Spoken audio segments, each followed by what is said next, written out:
So yeah, well, if you're looking at my tools, ladies and gentlemen, especially y'all those you're going to be owner operators, you got to make sure you take big tools with you.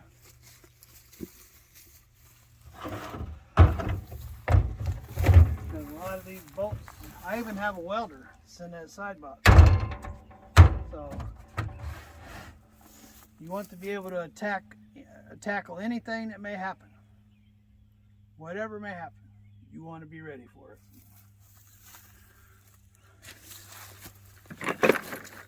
And you better know how to do it, right? Some garages out there charge about $150, $200 an hour, and they take their sweet Mario time. And then they don't even do it right. For instance, I had some U-bolts, 2 U-bolts go bad on my Peterbilt. So I took it to, I didn't feel like doing it, so I took it to KW there in Salina, Kansas. When I pulled up, I should have heeded the warning. Guy said, "This is what they did. I wouldn't bring my stuff here," but I didn't listen to him.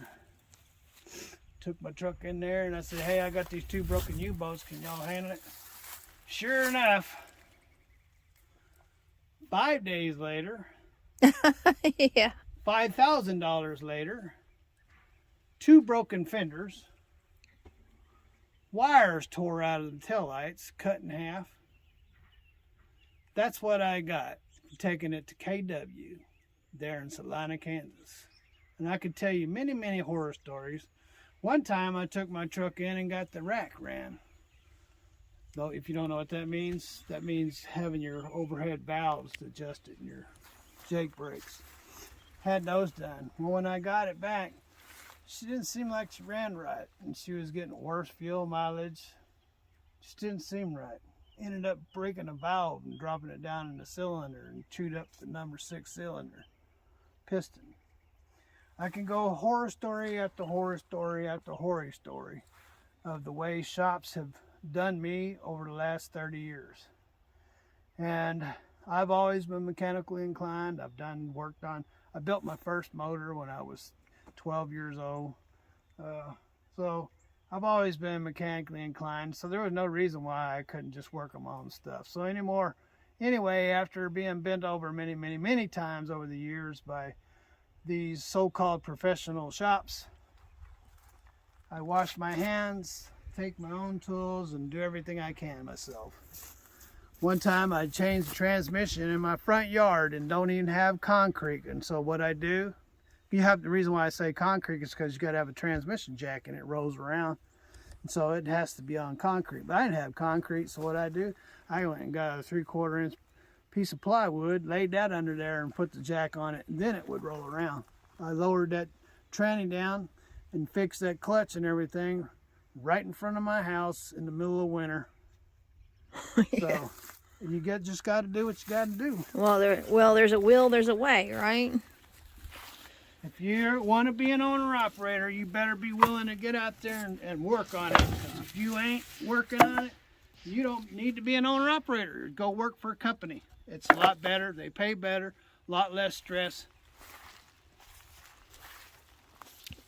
Yeah, but they also tell you when you have to run and where you have to go, and That's the trade-off. The downfall. That's the trade-off.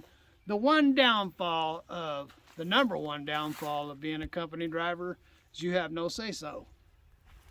They tell you to jump, you say how high. They tell you you're going out, you go. Tell you where you're going, you go.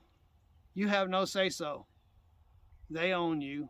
You belong to them. They're paying your bread. So that's the difference between an owner-operator and company drivers. So if my advice to anybody out there,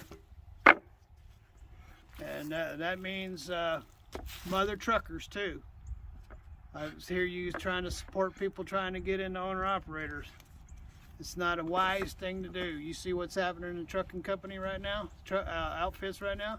This is nothing new. It's like that all the time. It goes up, it comes down. It goes up, it comes down. Freight goes up, freight comes down. Truck drivers make money, truck drivers don't make money. Truck drivers make money, truck drivers don't make money. It's like that. It's always like that. It's always been like that ever since I've been in trucking. So my advice, unless you can haul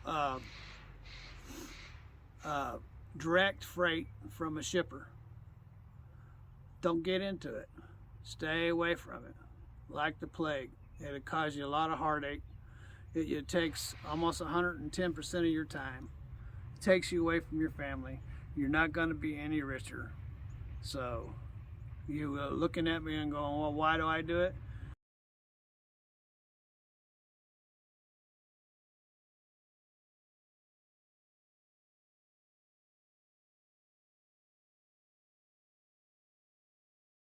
Just to keep that from happening, I just became an owner-operator.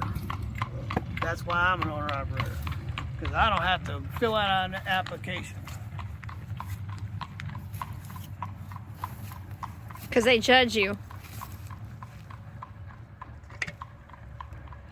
Don't you just love it on applications when they say, well, this does not necessarily mean that you won't get a job and we won't hold it over your head. Well, that's a bunch of... I'm going to tell you something, BS. ladies and gentlemen.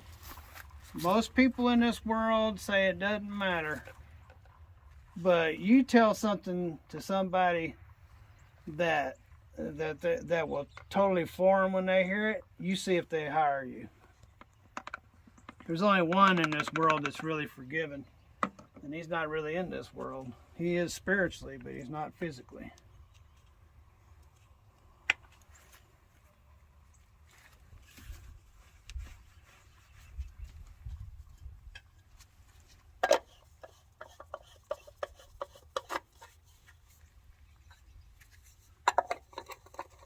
So there you go, that one's full. And I got one that's a little bit low. That's the one that I worked on the last time. So I'll go ahead and fill that one up while I'm here.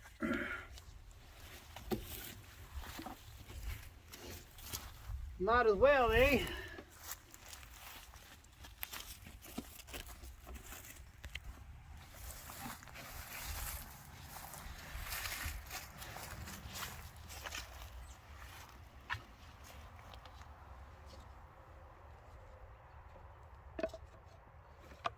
Oh, I almost poured that in there. I don't want to put that. Do they make funnels that have like a...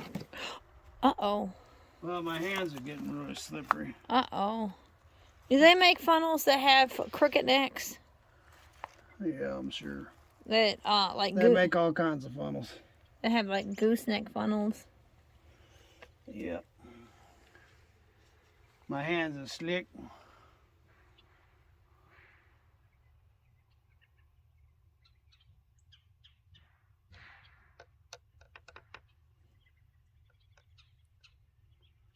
That should do it on that one. She was just a tad low.